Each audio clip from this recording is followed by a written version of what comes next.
wrap up September, we are racing right into fall, and we're quickly diving into cold virus season 2. That's why we have in the studio with us Onondaga County Health Commissioner Dr. Katie Anderson. Thank you so much for being here.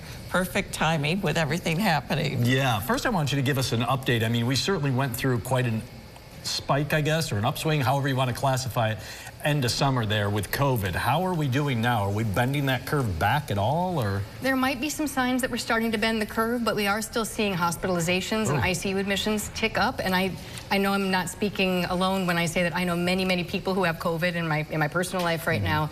And that's been driven by a lot of different things. So we've started to see the rise of these, not to get into word soup, but JN1, KP, other variants that are descended from Omicron, which are taking advantage of some immune escape, so kind of evolving to get away from our immunity, as well as the fact that there is decreased immunity in the population, and some of that goes back to vaccines.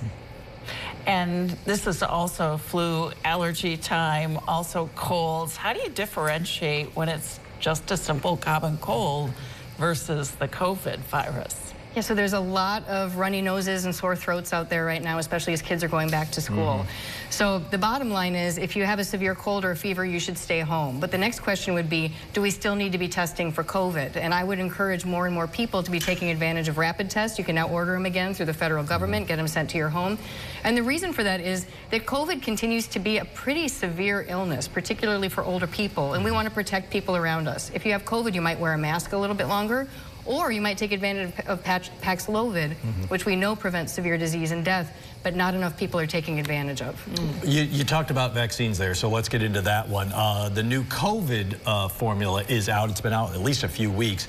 What's your best advice on why? You kind of answered it a little bit there. Right. Or when, because I know a few people that are trying to kind of play that when do I get it, how long will it last kind of game, and can you just go ahead and do it with your flu shot too, all at the same time? So that's an important question.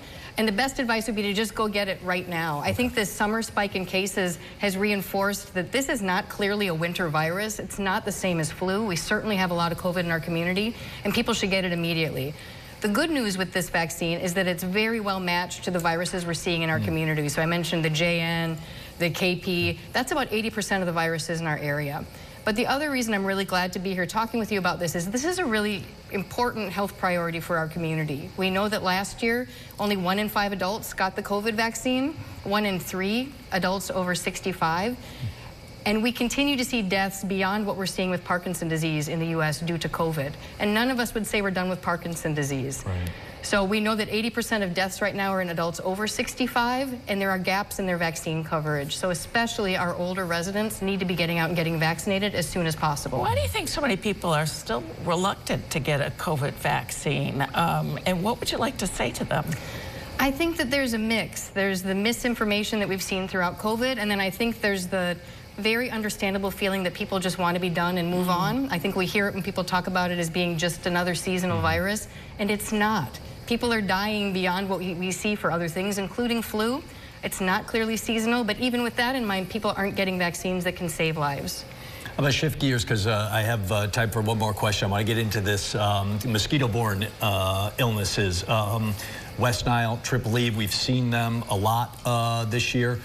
We need to continue to stay vigilant against them, right? Even though we're starting to slightly get cooler, although I don't know how much exactly. But we're getting closer, fortunately, unfortunately, to winter. It's been an atypical year for Triple E and West Nile throughout the Northeast United States. In more states, we've seen cases in horses, we've seen human infections. We know it's been in more counties in New York, including, unfortunately, a fatal case in Ulster County just last week. We see Triple E not atypically here in Onondaga County. Right. We have it most summers. We're starting to see mosquito counts tick down, and with the frost coming in, we'll probably see the end of transmission. Until then, people should continue to be vigilant. All right, we've made it a long day for you. We had a press conference earlier on the infant mortality rate. A lot to cover here. Thank you so much for taking time out for us tonight. I know it's going to be very helpful for a lot of people. yeah, thanks, Kate.